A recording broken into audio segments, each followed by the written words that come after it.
హ్యాపీగా ఉంది. First of all ఈ హాల్లో కొత్త వాళ్ళు చాలా మంది ఉన్నారు. ఒకసారి వాళ్ళకి బిగ్ రౌండ్ ఆఫ్ అప్లాజ్ ఇద్దాము. కొత్త వాళ్ళకి ఎందుకు బిగ్ రౌండ్ ఆఫ్ అప్లాజ్ అంటే చాలా మందికి మీటింగ్ ఇన్విటేషన్ ఇచ్చినాము, కానీ ఇక్కడ ఎవరికైతే రాసి పెట్టుందో వాళ్ళు మాత్రమే ఇక్కడ కూర్చున్నారు అనమాట. అందుకే వాళ్ళకి బిగ్ రౌండ్ ఆఫ్ అప్లాజ్ అని చెప్పాను. సో 5 years బ్యాక్ నేను కూడా నన్ను మా ఫ్రెండ్స్ మీటింగ్కి ఇన్వైట్ చేసినప్పుడు ఇది ఇంత గొప్ప మీటింగ్ అని నాకు తెలియదు. ఇంతకుముందు ఒకసారి అడిగింది కదా, ఎంతకాలం చేయాలి ఇందులో ఇన్కమ్ రావడానికి, ఎంతకాలం చేస్తే ఇన్కమ్ వస్తుంది అని చెప్పేసి సేమ్ అదే డౌట్స్ ఉంటాయి అనమాట నా మైండ్లో కూడా.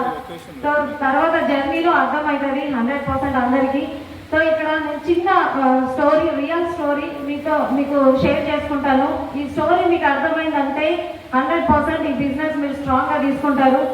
ఒక మనిషికి నిజంగా ఒక మనిషి డిసైడ్ అయితే ఎంత హార్డ్ వర్క్ అయినా చేయగలరు అని నాకు ఈ స్టోరీ ఆ రోజు చూసిన రోజు నాకు అర్థమైంది అనమాట.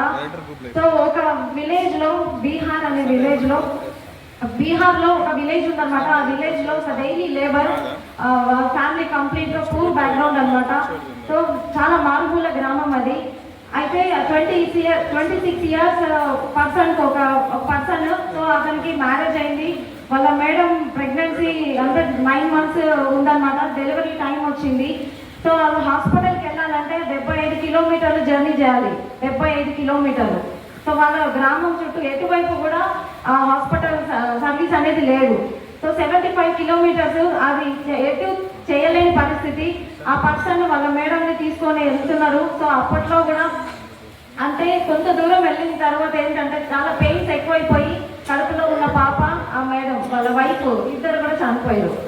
అంటే అక్కడ అతను ఒకటే డిసైడ్ అయ్యారు, అంటే నాకు వచ్చిన బాధ నా విలేజ్ లో ఎవరికి కూడా రావద్దు.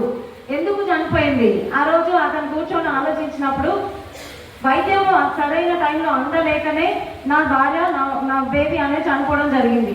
సో ఈ ప్రాబ్లం మళ్ళీ రావద్దని చెప్పి అసలు ఎందుకు 75 kilometers జర్నీ చేయాలంటే వాళ్ళ విలేజ్ పక్కనే ఒక పెద్ద కొండ ఉంటుంది. ఆ కొండ చుట్టూ తిరిగి వాళ్ళ హాస్పిటల్కి వెళ్తే 75 kilometers. అదే కొండ నుంచి హాస్పిటల్కి జస్ట్ 1 kilometer ఉంటుంది ఆ కొండ లేకపోతే. సో ఆయన మైండ్లో ఒకటే డిసైడ్ అయ్యారు, ఈ కొండ కాదు, నేను ఈ కొండని చీల్చి రోడ్ వేస్తా. అది డిసైడ్ అయ్యి ఆయన ఏం చేసిందంటే, అప్పట్లో డోజర్లు ఇవన్నీ పెద్ద పెద్ద మిషన్స్ ఏమి లేవు. పలుకు పార పట్టుకొని ఆ కొండను తవ్వడం స్టార్ట్ చేసింది. అందరు చూసి ఆయన ఏమన్నారంటే, పిచ్చోడు, నీకు పిచ్చెక్కిందా, నువ్వేంది కొండని తవ్వడం ఏంది, రోడ్ వేయడం ఏంది అని చెప్పి. ఇది రియల్ స్టోరీ అండి. సో అందరూ పిచ్చోళ్ళు అన్నారు. ఆయన ఎవరిని పట్టించుకోలే, ఎందుకంటే నా శక్తి నాకు తెలుసు, నేను రోడ్డు వేయగలుగుతా అని చెప్పి ఆయన మెంటల్గా డిసైడ్ అయిపోయి ఆయన వర్క్ స్టార్ట్ చేసిరు. 22 years అండి, 22 years అండి, 22 సంవత్సరాలు ఆయన ఒక్కడే. వాళ్ళ ఆయన తోటి ఎవరు కూడా రాలే హెల్ప్ చేయడానికి కూడా. ఆయన ఒక్కడే వాళ్ళ విలేజ్ నుంచి హాస్పిటల్కి ఆ సిటీకి రోడ్ వేయడం జరిగింది. ఈ రోజు వాళ్ళ విలేజ్ లో ఉన్న ప్రతి ఒక్క పర్సన్ కూడా యూజ్ చేసుకుంటారు, చాలా హ్యాపీగా ఉన్నారు. అతని పేరే దశరథ్ మాంజీ. చాలా హ్యాపీ అనిపించింది నాకు ఆ స్టోరీ విన్నప్పుడు. అందరూ పిచ్చోళ్ళు అన్నారు ఆయన ఆ పని చేసేటప్పుడు, కానీ ఆయన సక్సెస్ తీసుకున్న తర్వాత బీహార్ గవర్నమెంట్ ఆయన సీఎం సీట్లో కూర్చోబెట్టిండ్రు. అక్కడ అప్పుడున్న సీఎం, నేను అంటే గవర్నమెంట్ చేయలేని పని నువ్వు ఒక్కడే చేసినావు గుర్తించిరు. ఎందుకు గుర్తించిరు అంటే అక్కడ సక్సెస్ తీసుకున్నాడు ఆయన. ఎస్ అన్నో ఈ బిజినెస్ లో కూడా మనకు అలాంటివి వస్తాయి. మనల్ని పిచ్చోళ్ళు అంటారు, మమ్మల్ని కూడా అన్నారు. సో పిచ్చి పట్టింది మీకు, డబ్బు పిచ్చి పట్టింది, ఎవరు చేయలేని పని మీరు చేస్తా అంటున్నారు, సబ్బులు పేస్ట్ పట్టుకొని అని అన్నారు. ఈ రోజు అక్షరాల 2.5 లక్షలు ఇన్కమ్ తీసుకుంటున్నారు, క్లాస్ కొడుతున్నారు వాళ్ళు. ఓకేనా? ఇక్కడ ఒక్కటే లీడర్స్ చెప్పేది, వాళ్ళ మాటలు వీళ్ళ మాటలు వింటే మనలో ఉన్న బలాన్ని మనం కోల్పోతాం. మీ మీద మీకు ధైర్యం ఉంది అంటే 100% నమ్మకం ఉంది అంటే 100% మీరు ఇక్కడ సక్సెస్ అవుతారు. ఈ మీటింగ్ హాల్కి ఎవరైతే మిమ్మల్ని ఇన్వైట్ చేసిరో వాళ్ళ చేతులు 2 సంవత్సరాలు వదలకండి. ఒక జాబ్ చేయాలంటే మనకు ఇయర్ ప్యాకేజ్ చెప్తారు వాళ్ళు 3 lakhs 5 lakhs అని చెప్పి. సో మన మైండ్లో ఉంటుంది, అంటే మంత్లీ ఇంత వస్తుంది మనకు శాలరీ అని. ఇది ఏంటంటే సాలరీ బేస్ కాదు. మీరు ఈ నెల 20,000 సంపాదిస్తే నెక్స్ట్ మంత్ 40,000 సంపాదించవచ్చు.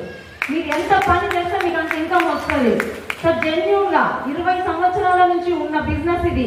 మనం జాయిన్ కాగానే బంద్ కాదు, గుర్తుపెట్టుకోండి. కొత్త వాళ్ళు మీ మైండ్లో అదే ఉంటుంది, వామ్మో ఈ బిజినెస్ ఉంటుందో పోతుందో, ఇట్లాంటి బిజినెస్ చాలా ఉన్నాయి అని. ఎదుగుతుంది, అంచెలంచెలుగా ఎదుగుతుంది, ఇండియాలో #1 ప్లేస్ లో ఉంది. అలాంటి బిజినెస్ లో మనం ఉన్నాము. ఓకేనా? ఎవరు కూడా డౌట్స్ పెట్టుకోకండి. సో దశరథ్ మాంజీ ఆయన ఉన్నారు కదా, ఆయన పనిని గుర్తించిన గవర్నమెంట్ మౌంటైన్ ఆఫ్ మ్యాన్ అనే అవార్డు ఇచ్చింది ఆయనకి, బిరుదు. బాగుందా లేదా? సో అలాంటి బిరుదు అంటే ఖచ్చితంగా మనకు ఆ సక్సెస్ మనం ఇక్కడ తీసుకుంటే మనకు వన్ టైం వచ్చే ఏమంటారు రివార్డ్ కాదు, 3 తరాల వరకు ఈ బిజినెస్ నుంచి డబ్బులు ఫ్లో అయితేనే ఉంటాయి. 3 జనరేషన్. So 3 generation income. మీరు విజన్తో ఉండండి, విజన్తో ఆలోచించండి, ఖచ్చితంగా సక్సెస్ అవుతారనమాట. సో నేను కూడా ఈ బిజినెస్ నుంచి 2.5 lakhs ఇన్కమ్ తీసుకుంటున్నా. 8 lakhs వర్త్ షిఫ్ట్ కార్ తీసుకున్నా. మన ఆర్గనైజేషన్ లో నా కార్ కన్నా డబుల్ కార్ తీసుకున్నారు చాలా మంది లీడర్స్, చాలా హ్యాపీ.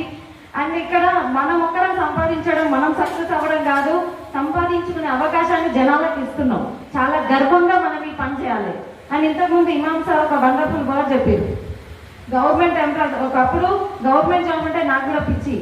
నేను మ్యారేజ్ ను కూడా పోస్ట్పోన్ చేసుకున్నా 2 సంవత్సరాలు. గవర్నమెంట్ జాబ్ వచ్చినాకనే నేను మ్యారేజ్ అవుతుంది. మా 2 చెల్లెలు పెళ్లిళ్ళు అయినాక తీసుకున్నా. మన ఆర్గనైజేషన్ లో నా కార్ కన్నా డబుల్ కార్ తీసుకున్నారు చాలా మంది లీడర్స్, చాలా హ్యాపీ. అండ్ ఇక్కడ మనం ఒకరం సంపాదించడం, మనం సక్సెస్ అవ్వడం కాదు, సంపాదించుకునే అవకాశాన్ని జనాలకు ఇస్తున్నాం. చాలా గర్వంగా మనం ఈ పని చేయాలి. అండ్ ఇంతకుముందు ఇమాం సార్ ఒక వండర్ఫుల్ వర్డ్ చెప్పారు. గవర్నమెంట్ ఎంప్లాయ్, ఒకప్పుడు గవర్నమెంట్ జాబ్ అంటే నాకు కూడా పిచ్చి. నేను మ్యారేజ్ ను కూడా పోస్ట్పోన్ చేసుకున్నా 2 సంవత్సరాలు. గవర్నమెంట్ జాబ్ వచ్చినాకనే నేను మ్యారేజ్ అవుతుంది. మా 2 చెల్లెలు పెళ్లిళ్ళు అయినాక నా పెళ్లి అయింది. అర్థమైందా? గవర్నమెంట్ జాబ్ అంటే నేను అంత పిచ్చిగా పనిచేసిన, అంత అట్లా చదువుతుండే. కానీ ఈ రోజు చూడండి, ఇప్పుడు గవర్నమెంట్ జాబ్ కి ఏం వాల్యూ లేదు. అంతేనా? Government job, private job 2 equal అయిపోయిందా లేదా? నేను ఎవరిని తక్కువ చేయట్లేదు, రియాలిటీ. సో ఇక్కడ ఇప్పుడు వచ్చే జాబ్స్ కి ఏది పింఛన్ అనేది లేదు. సో ఫ్యూచర్ లో మీరు వెస్టీజియన్ అంటే 100% చాలా మంచి గుర్తింపు అనేది 100% ఉంటుంది. సో ఇంకా లేట్ చేయకండి, బిజినెస్ స్టార్ట్ చేయండి. మేము చెప్పినప్పుడు కూడా మమ్మల్ని రిజెక్ట్ చేసిన వాళ్ళు ఇప్పుడు తలకాయ పట్టుకొని కూర్చున్నారు. అప్పుడు మేము స్టార్ట్ చేస్తే మీలాగా మేము కూడా స్టేజ్ ఎక్కి మాట్లాడుతుండే కదా అని. ఇప్పుడు స్టార్ట్ అవుతున్నారు. 100% అది మీకు కూడా ఉంటుంది అనమాట. థ్యాంక్ యూ సో మచ్ నాకు ఇంత మంచి అవకాశం.